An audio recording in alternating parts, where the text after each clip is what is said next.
Hello guys, आज हम पढ़ेंगे ट्रिग्नोमेट्री। ये फर्स्ट लेक्चर है ट्रिग्नोमेट्री का, तो एकदम बेसिक से हम स्टार्ट करेंगे। और स्टार्टिंग में हम जानते हैं कि ट्रिग्नोमेट्री होता है क्या। ट्रिग्नोमेट्री एक्चुअल में स्टडी होती है ट्रायंगल्स की। Trigonometry is study of triangles, उनकी साइड्स और उनके एंगल्स। ट्रिग्नोमेट्री का एप्लीकेशन क्या है बेसिकली ट्रिग्नोमेट्री हम पढ़ते इसलिए हैं कि जैसे मान लीजिए कि ए बी एक बिल्डिंग है और हम सी पॉइंट से उसे ऑब्जर्व कर रहे हैं। अब हमें ए बी की अगर हाइट पता करनी है तो हमें हाइट कैसे पता करेंगे। अगर हमारे पास ये एंगल है, मान लीजिए ये एंगल थीटा है और हमारे पास बी सी डिस्टेंस है, तो हम ए बी की जो हाइट है बिल्डिंग की, सी पॉइंट से रहते हुए भी ए बी की हाइट निकाल सकते हैं।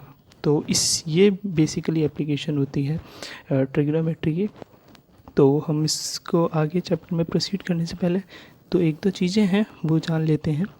अब ये ए बी सी जो ट्रायंगल है, इसमें अगर हम थीटा एंगल कंसिडर करते हैं तो इसकी जो अपोजिट साइड होगी, हमेशा जो एंगल कंसिडर करेंगे उसके अपोजिट जो साइड होगी वो हमेशा परपेंडिकुलर होती है। ए बी यहाँ पे परपेंडिकुलर होगा अगर हम थीटा एंगल को कंसिडर करते हैं। तो इसकी जो एडजेसेंट साइड होती है, थीटा के एडजेसेंट जो साइड है बी सी, ये बेस होगा। ये परपेंडिकुलर और बेस हमेशा डिपेंड करते हैं कि हम कौन सा एंगल कंसिडर कर रहे हैं। अगर थीटा हम कंसिडर कर रहे हैं तो उसके अपोजिट परपेंडिकुलर ए बी होगा और उसके एडजेसेंट जो है वो बेस बी सी होगा, और ए सी हमेशा हाइपोटेन्यूस रहेगा। हमेशा वो तो रहेगा क्योंकि एंगल बी इज़ 90 डिग्री, ये कंडीशन है। और इसके बाद हम रेशियो पे आ जाते हैं। साइन थीटा, कोस थीटा और टेन थीटा और कोसेक, सेक और कॉट। तो साइन थीटा क्या होता है? साइन थीटा होता है परपेंडिकुलर अपॉन हाइपोटेन्यूस। अब इस एंगल ट्रायंगल की को अगर हम कंसिडर करें ए बी सी को, अगर हम ये एंगल थीटा मानते हैं तो sine theta is perpendicular upon hypotenuse. तो थीटा के परपेंडिकुलर थीटा के लिए कौन सा है? A B. उसके अपोजिट कौन सा है? A B. यहाँ ए बी हो गया। और हाइपोटेन्यूस तो हमेशा ए सी ही रहेगा, तो ए सी। इसके बाद आता है कोसेक थीटा। कोसेक थीटा क्या होता है? Cosec theta is opposite of sine theta. Cosec theta sine का अपोजिट होता है, तो क्या हो जाएगा? ये हो जाता है हाइपोटेन्यूस अपॉन परपेंडिकुलर। और इस ट्रायंगल में अगर थीटा एंगल को कंसिडर करें हम, तो कोसेक थीटा क्या होगा? हाइपोटेन्यूस ए सी और परपेंडिकुलर ए बी। अब कॉस थीटा, कॉस थीटा क्या होता है? कॉस थीटा होता है बेस अपॉन हाइपोटेन्यूस। सिमिलरली ऐसे ही हम इसी ट्रायंगल में थीटा के लिए बेस जो है वो बी सी है और हाइपोटेन्यूस ए सी है। सेक थीटा कॉस का अपोजिट होता है, 1 अपॉन कॉस थीटा। तो ये हो जाएगा हाइपोटेन्यूस अपॉन बेस, और इस ट्रायंगल में हाइपोटेन्यूस ए सी और base B C for angle theta. Tan होता है परपेंडिकुलर अपॉन बेस। तो यहाँ पे थीटा एंगल के लिए परपेंडिकुलर है ए बी और बेस है B C. Cot, cot theta जो होता है वो टेन थीटा का अपोजिट होता है। तो यहाँ पे क्या हो जाएगा?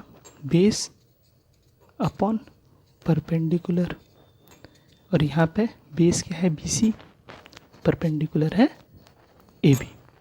ठीक है, तो ये थे ट्रिग्नोमेट्रिक रेशियोज़। ये सबसे बेसिक जो चीज़ है ट्रिग्नोमेट्री। अब हम एक एग्जांपल लेते हैं और एग्जांपल की हेल्प से जब ये पता करते हैं कि जब हमें एक ट्रिग्नोमेट्रिक रेशियो दिया हो तो हम बाकी ट्रिग्नोमेट्रिक रेशियोज़ की हेल्प से कैसे निकालेंगे। तो अब ये जो क्वेश्चन है इसमें दिया है ए बी सी ट्रायंगल में एंगल बी जो है वो 90 डिग्री है और उसमें कॉस ए की वैल्यू, इस एंगल की वैल्यू दी है 3/5।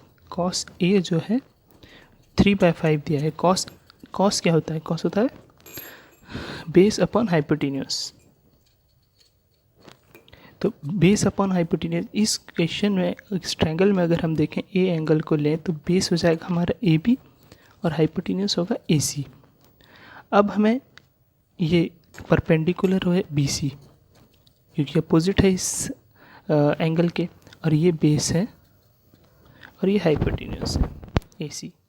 तो हमें तीनों पता होने चाहिए, तभी हम सारी ट्रिग्नोमेट्रिक रेशियो पता कर पाएंगे। तो इसके लिए हमें, जब हमें यहाँ पे बेस और हाइपोटेन्यूस पता है तो परपेंडिकुलर के लिए क्या करना पड़ेगा? हमें पाइथागोरस थ्योरम लगानी पड़ेगी।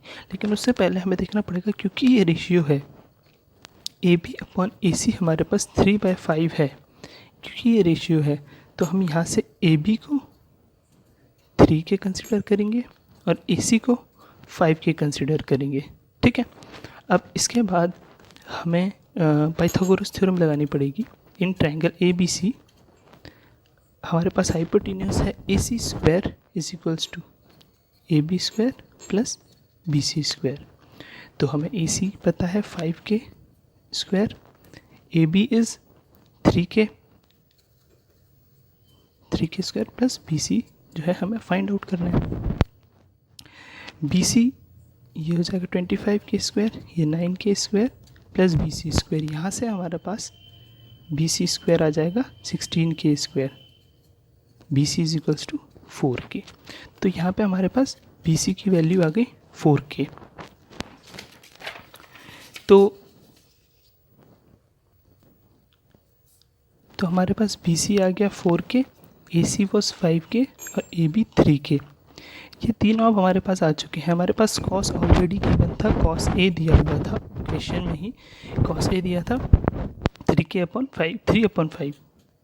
अब यहाँ से हम साइन निकाल लेंगे। Sine A is equals to perpendicular upon hypotenuse.